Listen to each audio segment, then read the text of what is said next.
Left അല്ല, right step, right step. ഇതെന്തോന്നു group ഡാൻസിന്റെ ഇടയ്ക്ക് സിംഗിൾ ഡാൻസ് പോലെ? നിന്റെ സിംഗിൾ ഡാൻസ് ഞാൻ കാണുന്നുണ്ട്. നേതാവ് എന്നെ ആക്കിയതാണല്ലേ? എല്ലാവരും കൂടി സിംഗിൾ ഡാൻസ് കളിച്ച് ആജീവനാന്ത കാലം നമ്മളെ പ്രതിപക്ഷ തിരുത്തോടെ.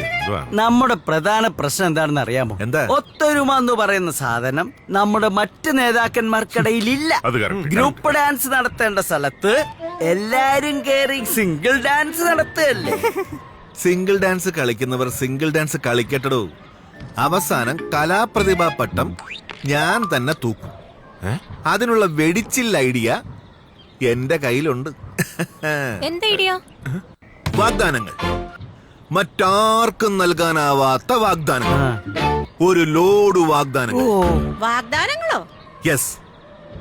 ഉദാഹരണത്തിന് ക്ഷേമ പെൻഷൻ നമ്മൾ 3000 രൂപയായി ഉയർത്തിയെന്ന് തള്ളും.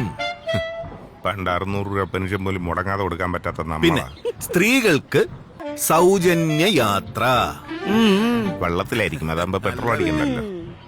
എല്ലാവർക്കും 25 ലക്ഷം രൂപയുടെ ഹെൽത്ത് ഇൻഷുറൻസ്. എന്നാ പിന്നെ ഓരോ വീട്ടിലും ഒരു കൊമ്പനാനെ കൂടി കൊടുക്കാന്ന് പറയാം. എന്റെ പൊന്നു നേതാവേ, ഇതൊക്കെ ചുമ്മാ പറയാൻ എളുപ്പമാ, പക്ഷെ ചെയ്ത് കാണിക്കണ്ടേ? അതാണ് പ്രകടന പത്രികയിൽ പറയുന്നതെല്ലാം ചെയ്യുന്നത് അവരുടെ ശീലം.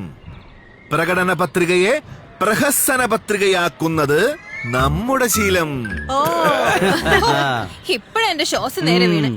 ചുമ്മാ തള്ളാനാണെങ്കിൽ നമ്മൾ കിളക്കും.